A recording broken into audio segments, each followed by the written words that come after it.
Y darles muchísimas gracias a Pachi y a Marta, porque en realidad son ellos los que deberían estar en el centro de la mesa, luego se pondrán. Siempre nos han ayudado, siempre cualquier cosa que teníamos, cualquier duda que teníamos sobre botánica nos la han solucionado y han estado siempre dispuestísimos, ¿no? Bueno, vamos a empezar con el tema de las técnicas analíticas a la hora de afrontar un tratamiento de restauración. Nosotras lo que pretendemos es hacer hablar al patrimonio, contarnos todo lo que tiene dentro, no solo lo que se ve desde fuera, sino lo que esconde y de alguna forma se le puede sacar, ¿no?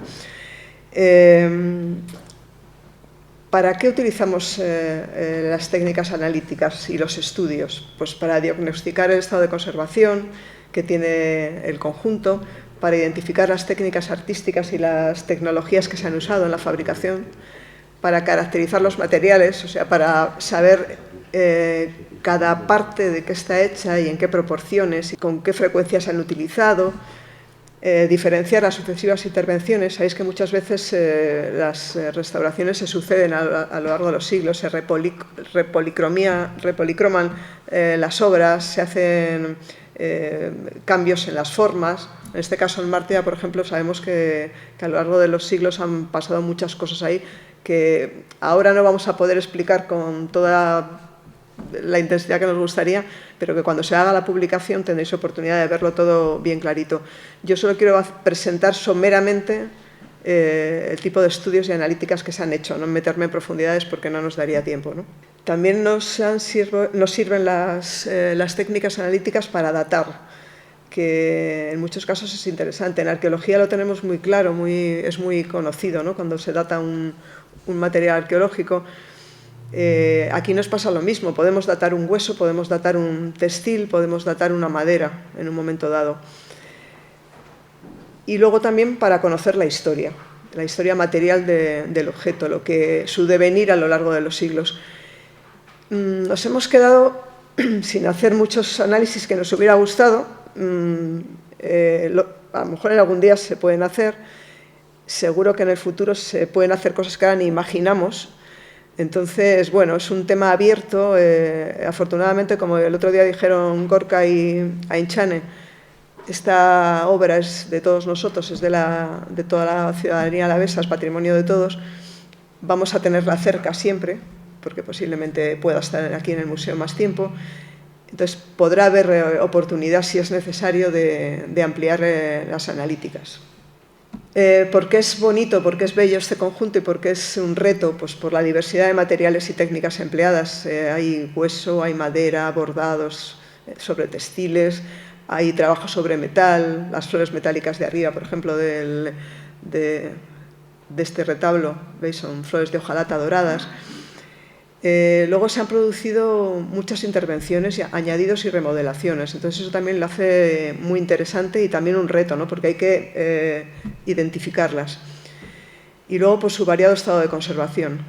Hay textiles que estaban muy degradados, que habían sufrido un ataque biológico de ratoncitos, por ejemplo, se los habían comido casi todo.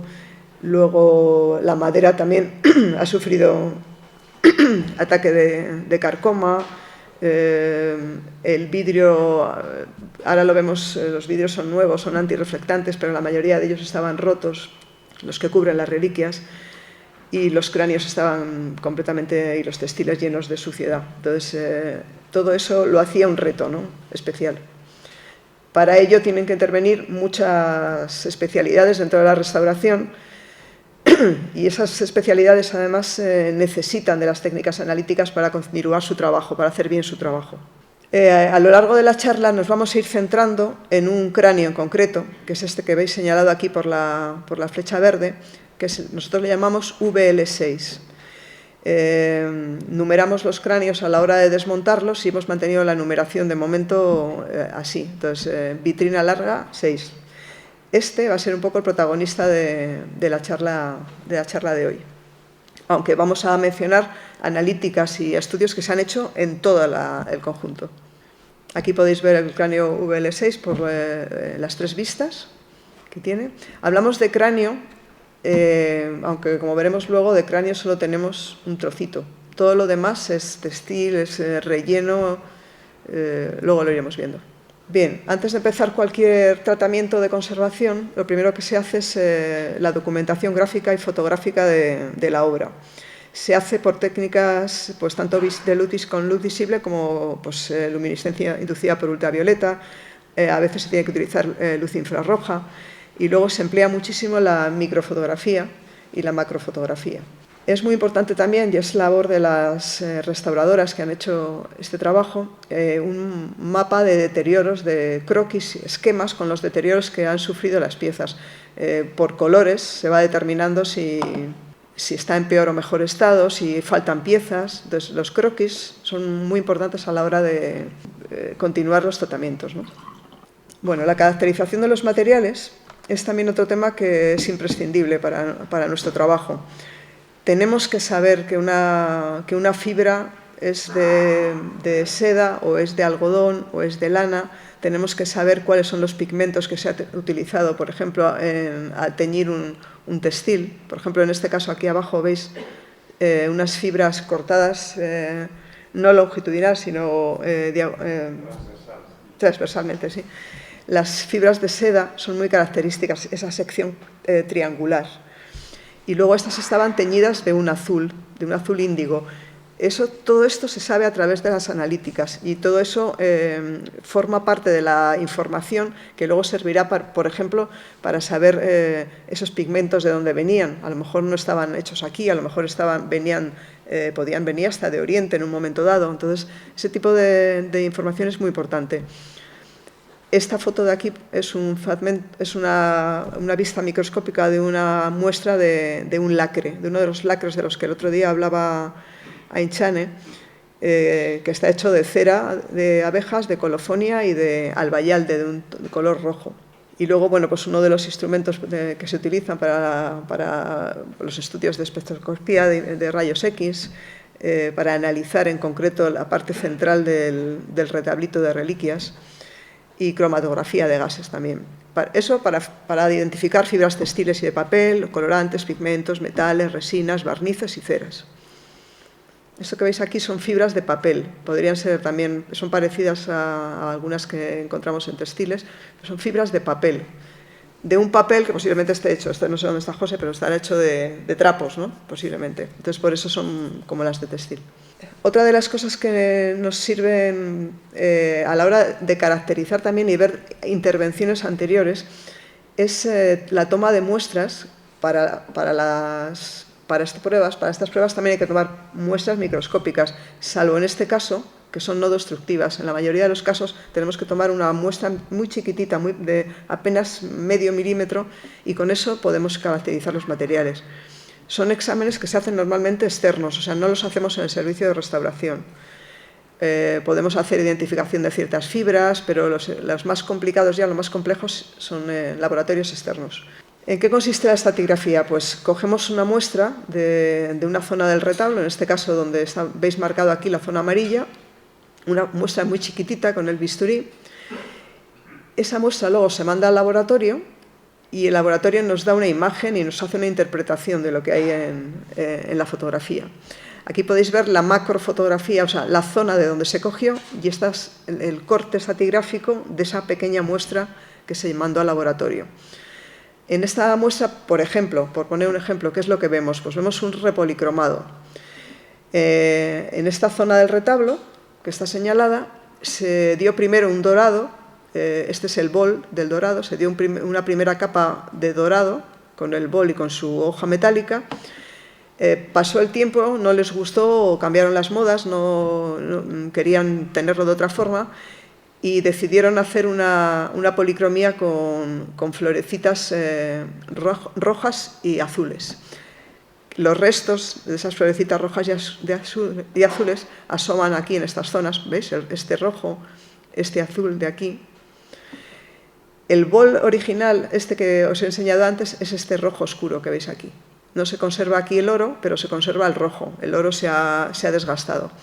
Las florecitas rojas de esta segunda capa son las mismas, del mismo nivel que las azules. Y después se ve que tampoco ya les gustó otra vez esa policromía con florecitas y decidieron dorarlo de nuevo otra vez todo.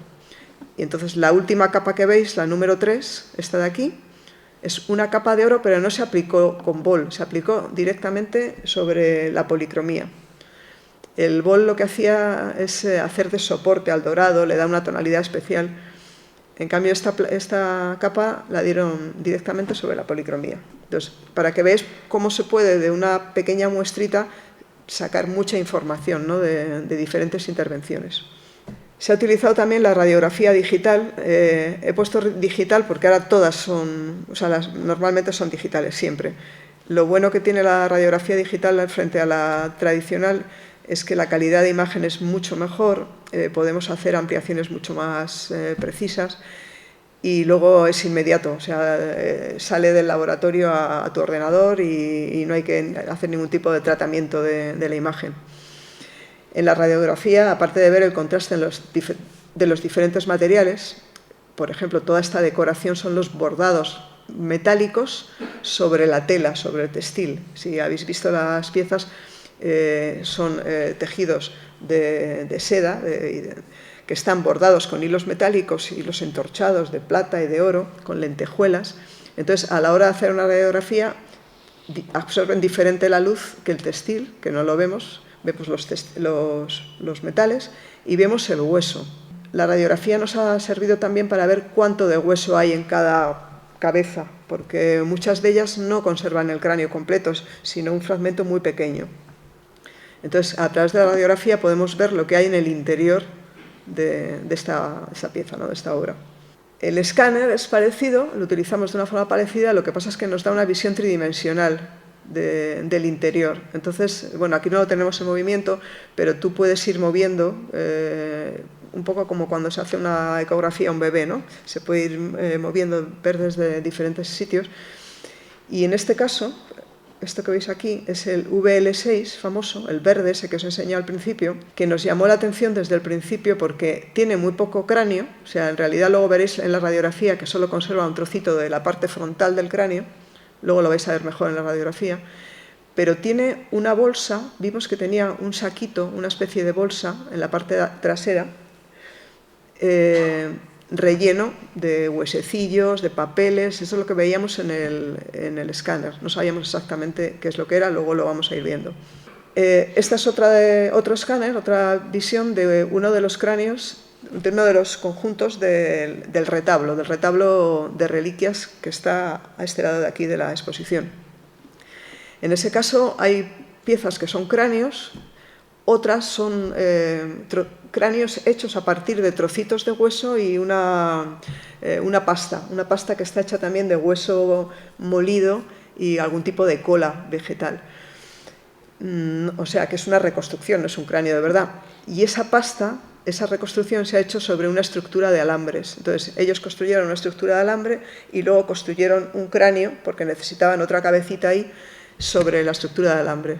Luego, claro, lo que vemos en la exposición es un poco así chocante porque no parece un cráneo de verdad. De hecho, cuando Pío Baroja en los años 30 visitó Mártida y vio el conjunto, dijo que parte de los cráneos eran de niños escrufulosos, decía que es una enfermedad. Y no es que sean niños escrufulosos, es que no son cráneos, son como una especie de monstruitos pequeñitos ahí de Frankenstein construidos de una pasta, ¿no? Bueno, la datación también nos ha llevado un poco, era como la estrella durante una temporada de este tema de Mártida. La leyenda de los tebanos, la tradición de los tebanos dice que eran una legión que fue martirizada en el siglo III. Si nos planteábamos hacer una datación de alguno de los huesos, pensábamos, bien, puede ser que nos salga que es del siglo III, pero puede ser que los huesos sean del siglo XVI, o del XIV, o del XIII, o del XII. Entonces dudamos si hacer o no hacer la datación, porque parece que se le quita un poco de romanticismo si de repente no son del III. Pero bueno, decidimos hacerla, elegimos dos fragmentos de hueso, uno de una mandíbula y otro de parte de una costilla del relleno de uno de los cráneos. y la mandamos a analizar. Para hacer analítica del carbono 14 necesitan extraer una cierta cantidad de colágeno, con lo cual hace falta cierta cantidad de hueso y es destructivo. O sea, no es una técnica no destructiva, pero nos parecía que tenía el suficiente interés como para realizarlo. Entonces, con todo el dolor de nuestro corazón, porque a las restauradoras nos da mucha pena lo de las técnicas destructivas, pues que no hay más remedio a veces. Entonces, bueno, pues ya ves, tuvimos que coger este fragmento de casi 2 centímetros, porque el hueso pesa muy poquito. Este hueso está muy deshidratado y pesa muy poquito. Entonces, para conseguir 2 gramos, hacía falta un tamañito considerable. Bueno, pues la datación nos dio que era de 1792 más menos 29, before present, siempre se data desde el presente, o sea que sí coincide con el siglo III. ¿Esto quiere decir que eran tebanos, eran mártires tebanos? Esto quiere decir que eran personas que vivieron en el siglo III. En la abadía de Saint-Maurice d'Agaun, en Suiza, que es donde está centralizado, donde estaba el culto de los tebanos, donde se supone que murió y fue enterrada la legión tebana, debajo de esta abadía actual, que ha sufrido muchas remodelaciones a lo largo de los siglos, hay unas catacumbas romanas, una necrópolis romana. Una necrópolis romana que posiblemente fuera ya posterior al siglo II. Los romanos hasta el siglo II lo que hacían era cremar, incinerar. A partir del siglo III empezaron a inhumar pues, por influencia de la cristianización, ¿no? Pero hasta entonces cremaban, con lo cual, bueno, que este fuera del siglo III y que estuviera en una necrópolis romana es posible, posterior al siglo III. De todas formas, necrópolis romanas y catacumbas romanas hubo por todo el imperio. Entonces, en los siglos XV y XVI se descubrieron muchas catacumbas en Roma, muchas necrópolis romanas en muchas partes de Europa, con lo cual estos pudieron venir de cualquiera de esos sitios. Ya hablaba Aichan el otro día de cómo se difundieron las reliquias, ¿no? Los centros de distribución de reliquias. De algún sitio salían y luego se fabricaban en determinados lugares. Es del siglo III, eso seguro. No hemos querido hacer más porque es destructivo, ya os digo. También ha sido una parte importante de los estudios que se han realizado, el estudio antropológico, que lo realizó Nayar Argote.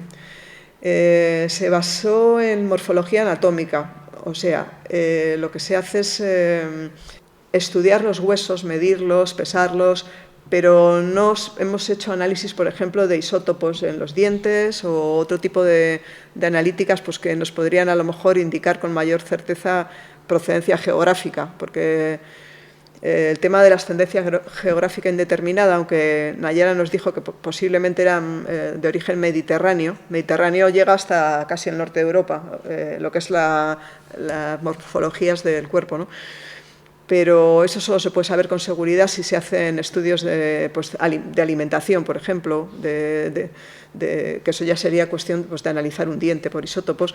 No se ha hecho, no lo hemos hecho. No se descarta, pero no lo hemos hecho. El conjunto entero de Mártida, la mayoría son adultos de entre 21 y 55 años, mayoritariamente masculinos, la ascendencia geográfica indeterminada, aunque posiblemente mediterránea. Nosotros nos pensábamos, si eran egipcios, ¿tienen que tener el cráneo diferente? No, los egipcios tienen el mismo cráneo que tenemos aquí. Se hallaron pocas patologías destacables. La única así un poco destacable fue un desgaste de muelas, un desgaste molar, que posiblemente era debido a algún tipo de trabajo con los dientes. A veces se utilizaban los dientes por ejemplo, para ablandar fibras de cuero, para ablandar maderas. Entonces, eso provocaba este tipo de desgaste. El desgaste dental también da un indicativo de edad, pero en este caso la antropóloga se creía que era más debido a un tipo de desgaste por trabajo. Nuestro cráneo, el VL6, del que vamos a seguir hablando, solo conserva un fragmento de la calota. La calota es la parte superior del cráneo.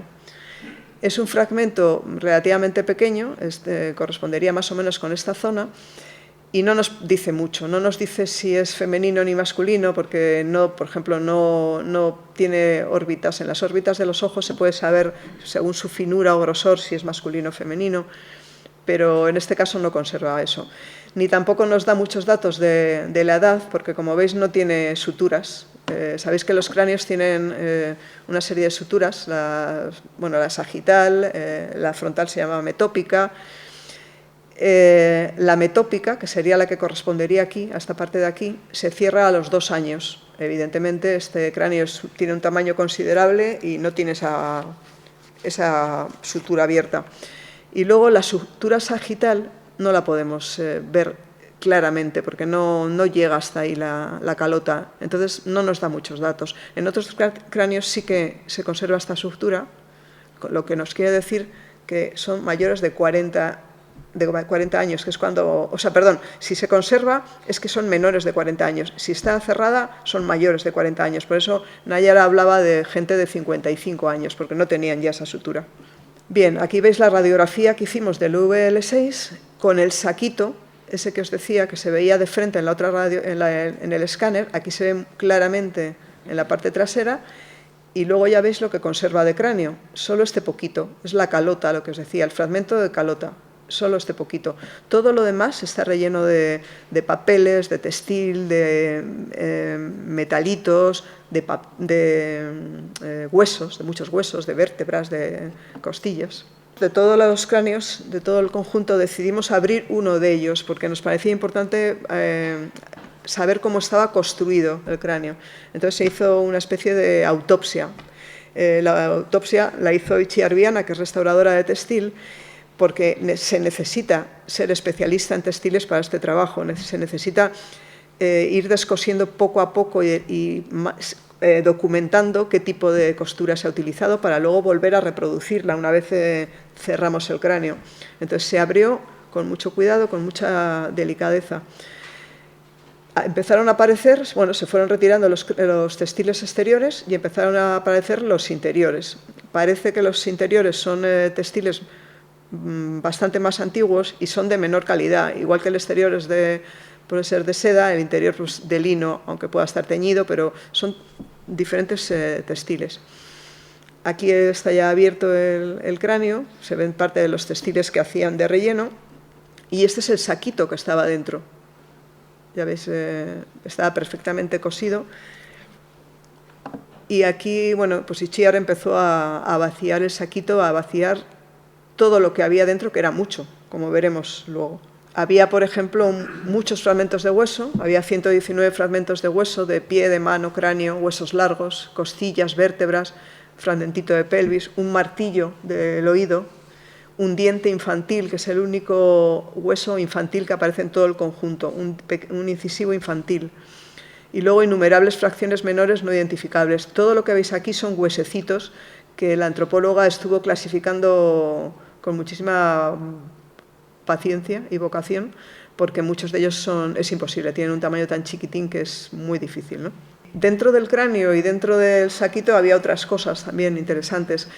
Este textil que veis aquí no estaba dentro del saquito, estaba en el interior del cráneo y es uno de los textiles que consideramos que son más antiguos, que ahora Aintzane Erquicia iba a ponerse en contacto también con una especialista en textiles a ver si nos puede dar algún dato. Nos parece que tiene su importancia. Y luego ya todas las demás fotos son de piececitas que estaban dentro del saquito, el saquito blanco que hemos visto. Cuentas de vidrio claramente romanas. Este tipo es muy característico. Había fragmento también de lacre dentro. Había un fragmento de una resina fósil, como esta de aquí, que veis aquí, resina que puede ser de ámbar o puede ser de incienso, por ejemplo. Había trocitos de decoración metálica que posiblemente en un momento determinado habían sobrado, no sabían qué hacer con ellas y lo metieron todo dentro del saquito. Y luego estaba una velita, esta velita de aquí abajo, con los cabos encendidos. O sea, en algún momento esta velita roja, es de cera de abeja y pigmento rojo, esta velita fue encendida para algún tipo de ritual, igual que posiblemente se utilizó para algún tipo de ritual las resinas, ¿no? El ámbar y el incienso. Y luego también había fragmentitos de papeles manuscritos. Todos estos materiales, cuando se cerró el cráneo, están documentados, están fotografiados, están vendidos, pesados, pero todo ello está vuelto a meter en el saquito y cerrado. O sea, todo ha vuelto a donde estaba. Y ahora os van a contar Pachi y Marta otras cosas que había dentro del saquito. Buenas noches a todos y muchas gracias por vuestra presencia y por vuestro interés en el retablo de Mártioga.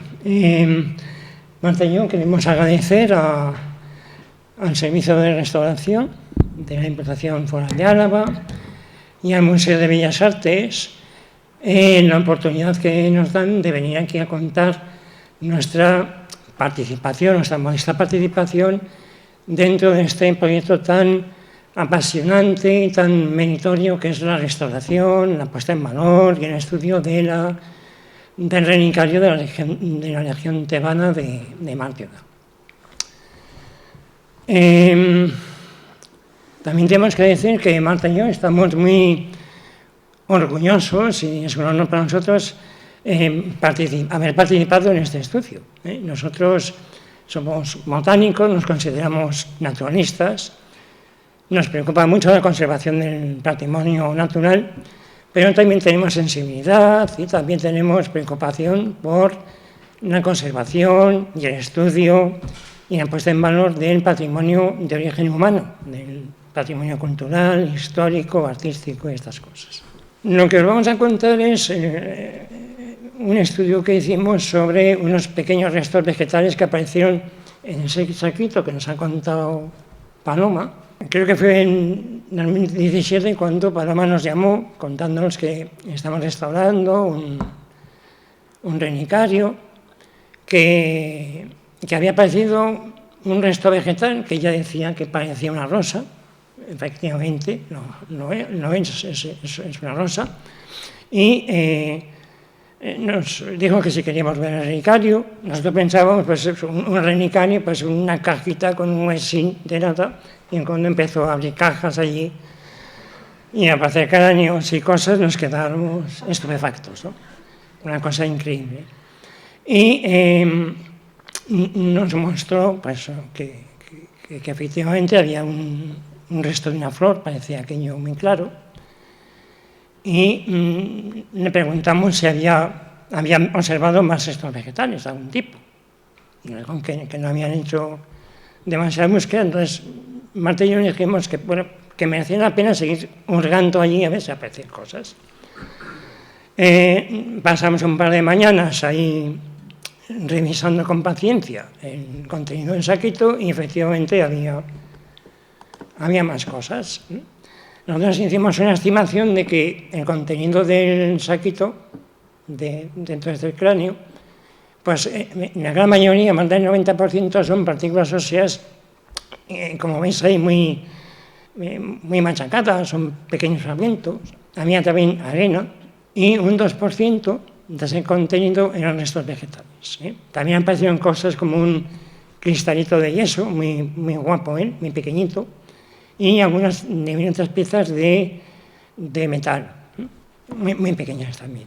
También aparecieron restos quitinosos, restos del esqueleto externo de artrópodos, de unos insectos, que unos colegas nuestros y amigos entomólogos, Íñigo Ugarte y Santi Pagula, nos identificaron. Por ejemplo, identificaron que estos restos de aquí arriba son de Romualdus augustincetus, que es un gorgojo, y aparecieron también unos cénitros y unos artejos del tórax de Anobium punctatum, que es el gorgojo, la carcoma de los muebles. También estaban dentro del saquito excrementos de ratón, pero nos centramos en el estudio de los restos vegetales.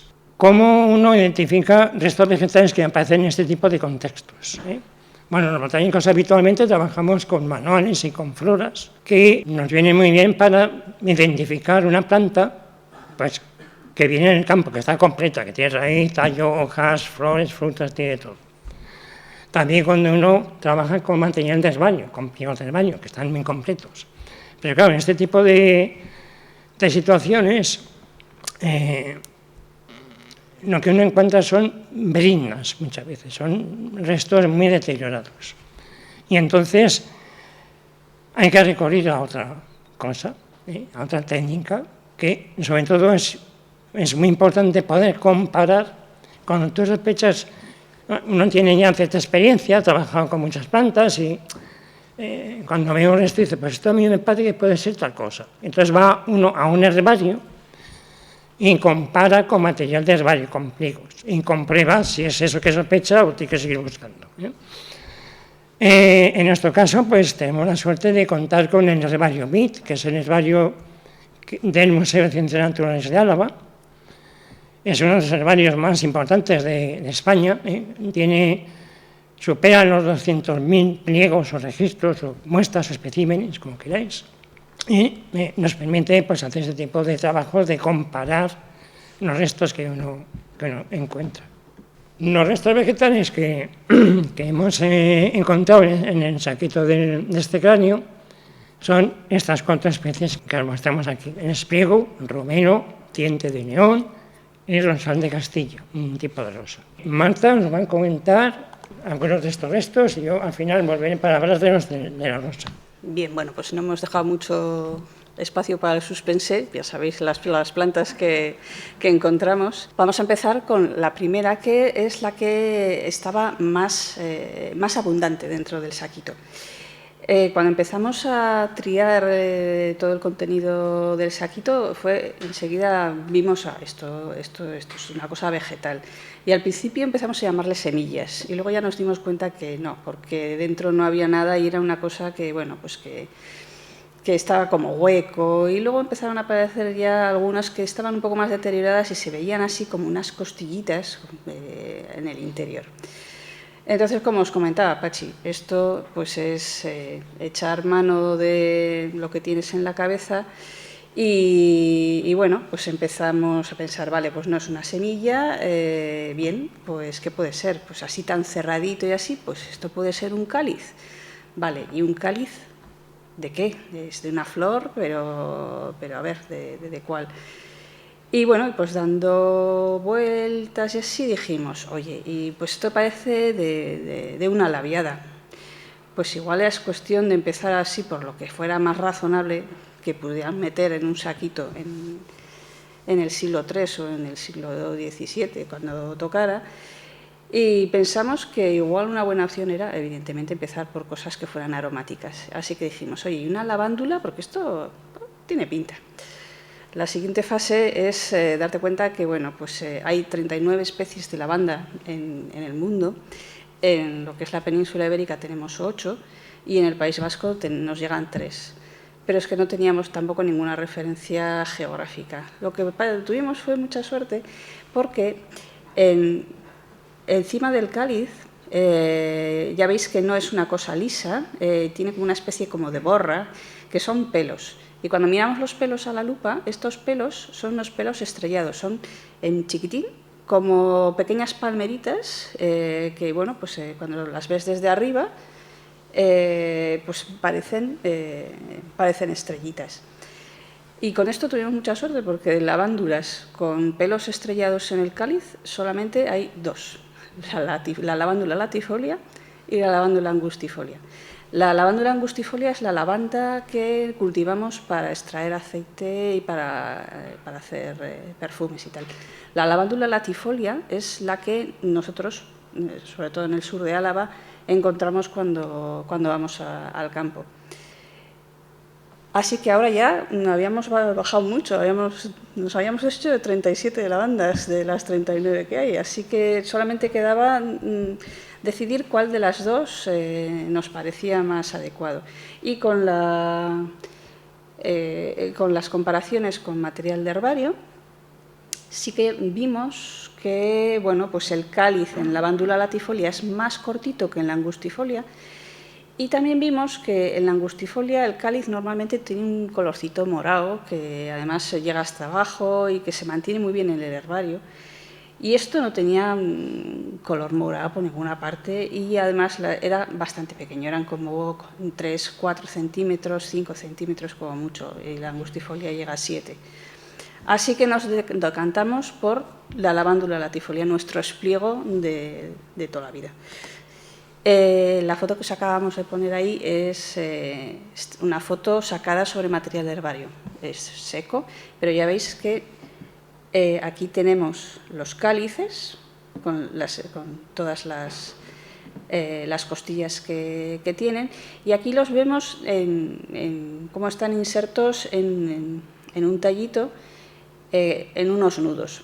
Porque aparte de las semillitas, que vimos que había bastantes palitos, como el de aquí arriba, que tenían unos nudos, que efectivamente esto, cuando lo miramos a la lupa, también tenía pelos estrellados y corresponde al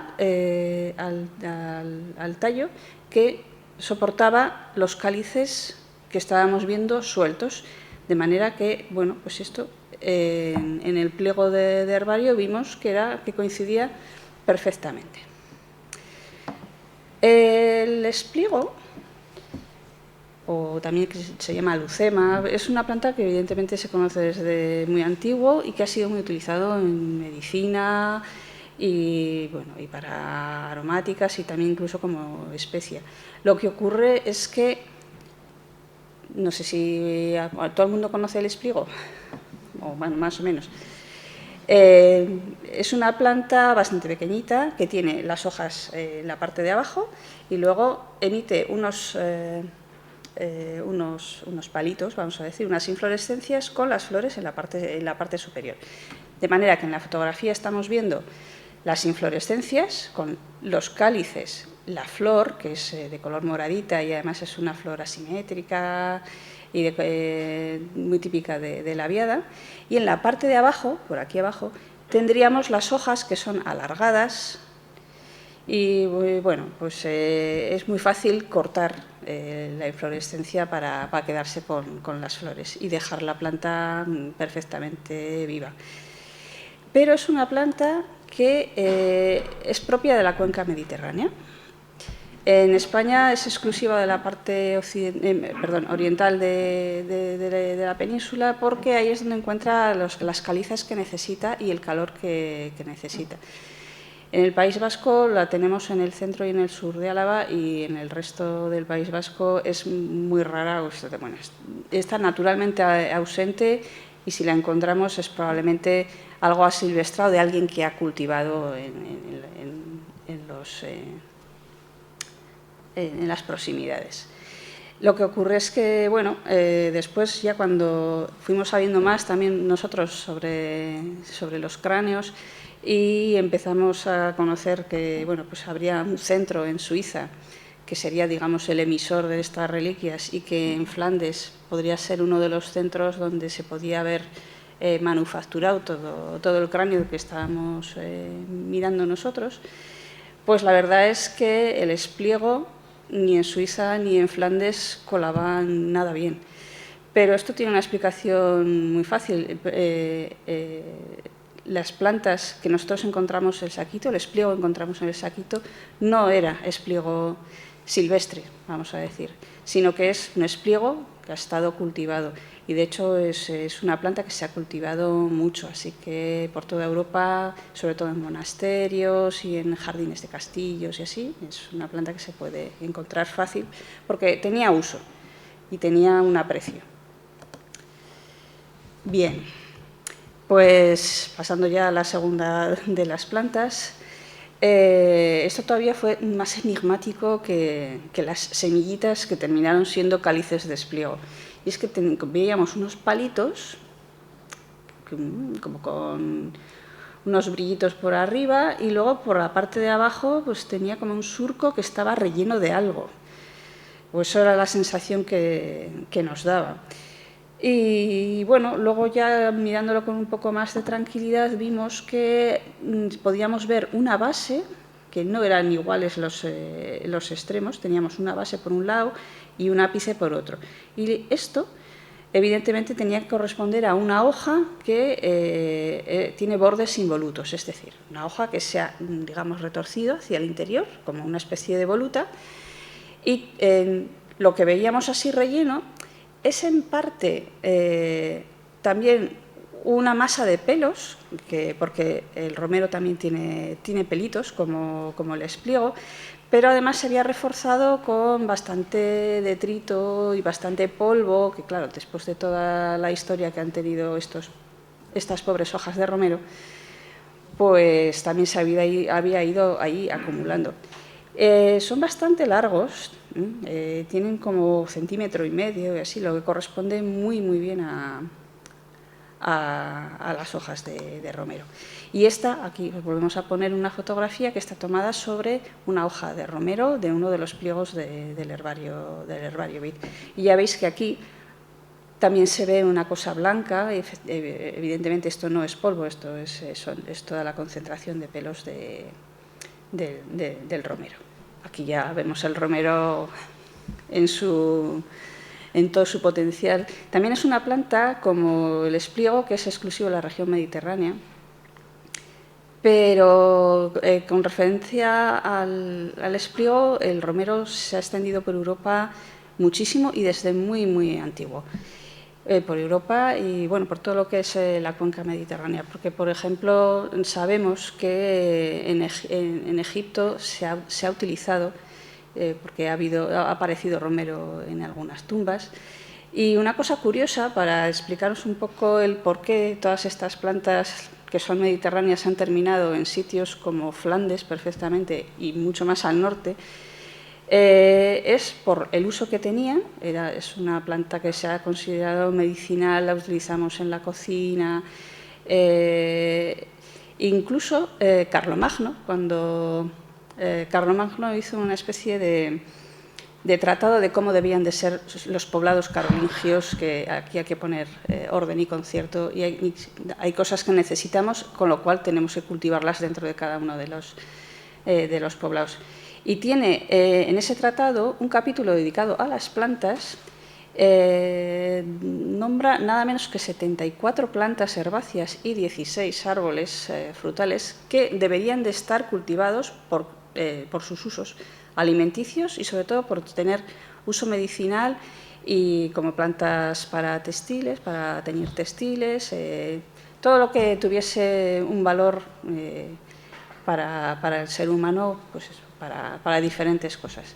Y el romero está dentro de esa lista de plantas, que por cierto data de finales del siglo VIII. Así que bueno, el romero se ha extendido por toda Europa. Y después, cuando miras la distribución actual, también es muy curioso ver cómo se ha extendido por el resto del mundo. Ahora es prácticamente una planta que puedes encontrar en todos los continentes, pero tienes mucha más proporción de romero en Sudamérica e incluso en Filipinas y tal. Se nota que ha seguido la huella española en el mundo. Bien, hasta ahora tenemos 2 plantas que son mediterráneas, pero que han tenido mucho uso y que además se han cultivado en sitios especiales en el resto de Europa. Con lo cual, bueno, pues no nos daba demasiadas pistas de dónde se podía, no aportaba muchas más pistas de dónde podía haber salido el cráneo y el saquito. La tercera planta, esto sí que fue un desafío, porque solo apareció esta. Es el único que apareció. Y mirándolo, a ver cómo le llamamos a esto, le llamamos semilla, empezamos a mirar semillas. Y bueno, pues mirando muchas láminas de dibujos y tal, de repente se hizo como un poco la luz y dijimos, pues sí parece un abuelito, es un diente de león. Esto es la semilla del diente de león, la que encontramos dentro del saquito. Ya veis que tiene cosas llamativas, como son todas estas costillas y sobre todo estos dientes así divergentes en la parte de arriba. Lo que ocurre es que está incompleto, aquí falta parte del fruto, del diente de león. Esto vuelven a ser fotografías de un pliego del herbario Vid, en el que veis el aquenio, el fruto del diente de león, con exactamente los mismos dientes divergentes en la parte superior, pero aquí podéis ver el resto del fruto, que es lo que es el abuelito. Esto al final se termina abriendo y son las bolas estas de pelusa que todos hemos perseguido cuando éramos críos. Con lo cual esto es una situación diferente a la del espliego y a la del romero, evidentemente. El abuelito, el diente de león, pese a que es una planta que incluso se ha comido, y se come, se ha consumido en ensalada, pero también se ha utilizado por sus propiedades medicinales, pero sin embargo no es una planta mediterránea. De hecho, es una planta que se supone que tiene un origen natural en Centro Europa, en Norte de Europa. Ahora mismo la podemos encontrar en todo el mundo. De hecho, se considera invasora en montones y montones de países y es casi una mala hierba. Pero comparándolo con el espliego y el romero, pues no nos parecía que era la misma situación. Así que es posible que aquí el diente de león llegara por sus, digamos, propios medios al saquito. Y bueno, y vuelvo a dejaros con Pachi con la estrella de los vegetales, que es la rosa de Castilla o la de Francia. Sí, este resto fue un poco el que motivó la consulta por parte de Paloma, que nos decía pues, que había encontrado un resto vegetal que ella recordaba que era como una rosa, ¿no? Efectivamente, muy buena, muy acertada, y es el único resto de esta planta que hemos encontrado en el saquito. Se trata de lo que llamamos los botánicos de un impanto. El impanto es esta estructura que hay aquí abajo, que es el ovario, es el receptáculo que encierra el ovario. Y por encima de ese impanto lo que tenemos es la corola y el cáliz. De la corola no se conserva nada porque los pétalos son muy frágiles, pero sí que se conserva bastante del cáliz, de los sépalos. Y también hay un trozo del pedúnculo floral. Todo el resto pues, está bastante deteriorado porque pues, eso está rozándose con los fragmentos de huesito que había en la bolsa. El resto pertenece a una flor de un rosal silvestre. Es un resto de una flor que tiene algo más de 1 centímetro de longitud. Eso nos indica que es una flor que no tiene nada que ver con las rosas que ahora conocemos, rosas cultivadas, rosas que han sufrido un proceso de selección, de mejora, con muchísimos pétalos. No es de ese tipo de rosa. Y presentaba una serie de rasgos importantes para identificar esto. Por ejemplo, los estilos, que son, digamos, los tubitos que salen del ovario, eran libres. Y hay un grupo de rosas, por ejemplo, la rosa rensis y la rosa sempervirens, las que tenemos por aquí, que tienen los estilos soldados en una columna, en un tubo. Esto no, estos están libres. Ya nos quitaba del medio algunas especies. Llama la atención que dentro del receptáculo floral había un disco lleno de pelitos. Eso indicaba que entre los estambres había pelos. Eso también es algo que no todas las rosas tienen. Los sépalos eran claramente reflejos, eso quiere decir que estaban caídos hacia abajo. También eso nos quita pues, varias especies de rosas silvestres que tenemos por aquí, que tienen los sépalos erectos. Los sépalos eran lobulados. También nos quitaban otras especies que tienen los sépalos enteros. Los sépalos tienen pelitos, presentan vellosidad. Y tanto el pedúnculo como el impanto como los sépalos conservan restos de pelos glandulosos. Los pelos glandulosos son unos penitos bastante rígidos que acaban en una cabezuela, que es una glándula, que es la que da aromas de tipo resina o de tipo afrutado en las rosas. Entonces estábamos ante una rosa que debía oler bien. Bueno, comparando con descripciones de rosas, con material del herbario vid, pues llegamos a la conclusión que lo que más se parecía era a lo que se llama la rosa de Castilla o rosa de Francia, la rosa gánica, que es una especie que ahora es rara, pero que ha sido muy cultivada en tiempos anteriores. Es una rosa que tiene este aspecto. Esta es una forma natural, porque luego han sufrido manipulaciones por el hombre para crear otro tipo de rosas más complejas y más bellas. Es un rosal silvestre, autóctono, no está clara bien su patria de origen. Se cree que es el centro, sur de Europa, hasta el Cáucaso más o menos, sobre todo Francia, por eso se llama rosal de Francia o rosa gánica.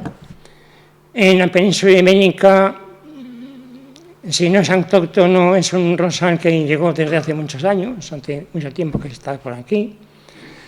Y tiene la particularidad de que es un rosal que tiene flores muy grandes. Los pétalos tienen 5 o 7 centímetros de longitud. Tiene un color rojo muy intenso y es una flor muy olorosa.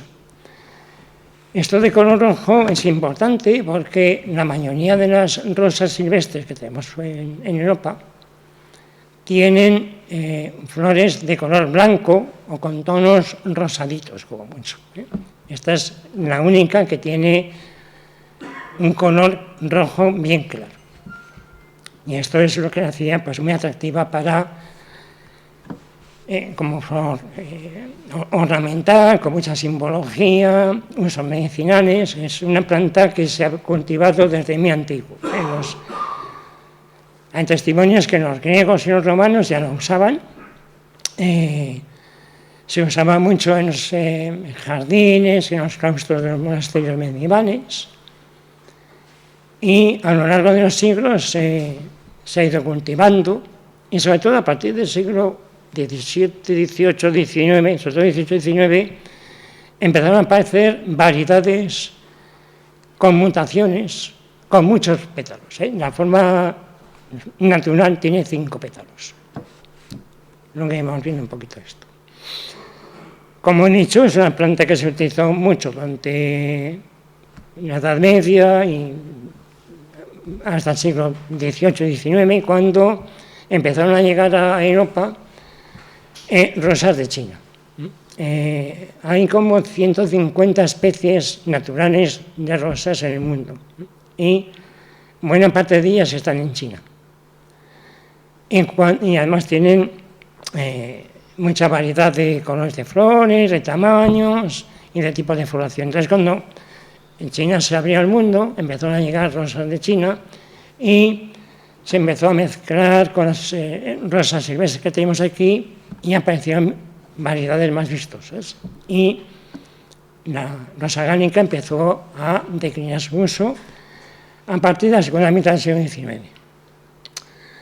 En la actualidad es un rosal bastante raro. De hecho, hay países que la tienen dentro de sus catálogos de especies amenazadas. Creo que Francia, ¿no? Francia la tiene precisamente como especie amenazada. Tanto en el mundo pagano de la Grecia y la Roma clásicas, como en el cristianismo, es una rosa que tiene mucha simbología. En Grecia y en Roma tenía una simbología más de tipo hedonista o erótico, y con el cristianismo pues pasó a tener otro significado. En el cristianismo la rosa blanca significa la pureza de la Virgen María, mientras que la rosa roja simboliza la sangre de la pasión de Cristo y, por extensión, de los mártires, con lo cual todo esto encaja muy bien que esta rosa tenga presencia en el relicario de Mártir. Como anécdota os diré que la rosa roja de los Lancaster, en la guerra de las dos rosas del siglo XV en Inglaterra, la rosa roja era una rosa gánica. Bien, habéis visto cómo es la rosa gánica natural silvestre, pero sobre todo en el siglo XVIII y en el XIX se empezaron a seleccionar mutaciones y a crear variedades que fueran más vistosas, por ejemplo, que tuvieran muchos pétalos. Todas estas que veis aquí son rosas gánicas, pero son cultivares, son variedades, son razas diferentes. Os diré que el mundo de la rodología, que es como se llama la ciencia que estudia las rosas, que es casi una ciencia aparte de la botánica y de la horticultura, es extraordinariamente compleja. Os he dicho que hay 150 especies naturales de rosa, pero hay 30.000 variedades de rosas cultivadas. Es una cosa increíble.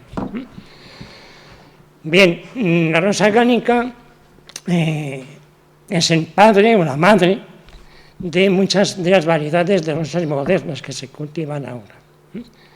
En el genoma de estas rosas hay buena parte de ADN que es de rosa gánica. Y las variedades que veis, como estas de aquí, de flores con muchos pétalos, una de sus creadoras, una de las personas que contribuyó a crear este tipo de rosas gánicas con muchos pétalos fue esta mujer que se llamaba Marie-Joseph Rose Taché de la Paquilly, Madame de Beauharnais por su primer matrimonio, que ha pasado a la historia por Josefina Bonaparte, la primera mujer de Napoleón Bonaparte.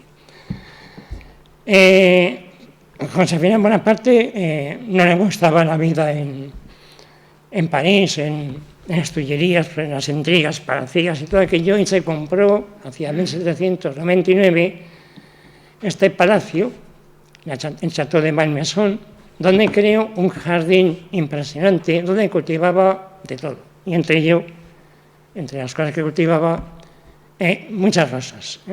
Y ella también contribuyó a crear variedades diferentes. Esta faceta de naturalista, de protectora de los botánicos y de los horticultores y de la gente que crea rosas de Josefina Bonaparte es una cosa que yo desconocía hasta hace poco, y por eso os la comento, que a mí me parece que es una cosa muy interesante y muy digna de mencionar. Volviendo a los restos del relicario de Mártida, haciendo un resumen, os diremos que hay 3 especies, el espriego, el romero y la rosa, que creemos que tienen una intencionalidad, que están en ese saquito porque alguien las metió allí. Porque, bueno, pues, la rosa gánica, pues por ese color rojo, que simboliza la pasión de Cristo, la pasión de los mártires, y el espriego y el romero porque son muy aromáticas.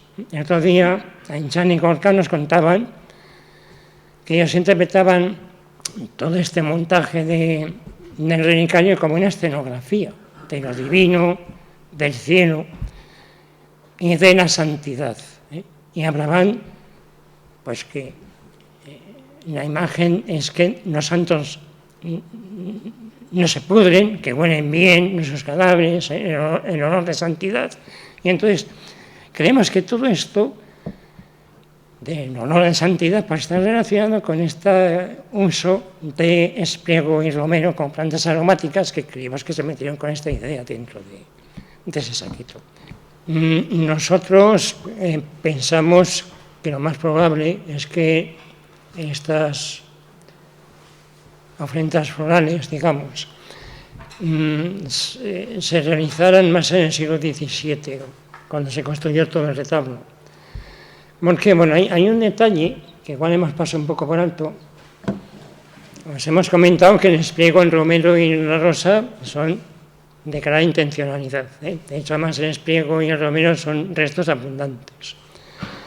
Del diente de león de Aquenio solamente hay un aquenio, solamente ese frutito que os hemos enseñado. Y es una planta que se propaga con mucha facilidad. Nosotros creemos que ese aquenio ahí apareció pues, de una forma fortuita, bien porque no eran cuidadosos y se les cayó cuando estaban preparando el saquito, o bien con los restos de los huesos que rellenaron el saquito, pues acabó allí, luego lo pasaron, no sé qué. Creemos que eso responde a un accidente, y además, si recordáis lo que os he comentado Marta, el espriego y el romero son plantas de ámbito mediterráneo, si bien pueden estar cultivadas en monasterios, en cualquier jardín de Inglaterra, de Alemania, de Dinamarca, de Bélgica, pero el diente de león es una planta sobre todo atlántica, es una planta que en la península ibérica se desarrolla mucho más a gusto en la vertiente cantábrica que en el resto de la península más mediterránea. Que haya dado la casualidad de que un abuelito de diente de león haya caído ahí, nos inclina a pensar que esa preparación puede suceder en un país atlántico, ¿no? Como puede ser Bélgica, Flandes o algo así. Pero bueno, son todas suposiciones. Aquí no sabemos cómo se hicieron ni cuándo se hicieron las cosas. Y creo que nada más. Si tienes preguntas o...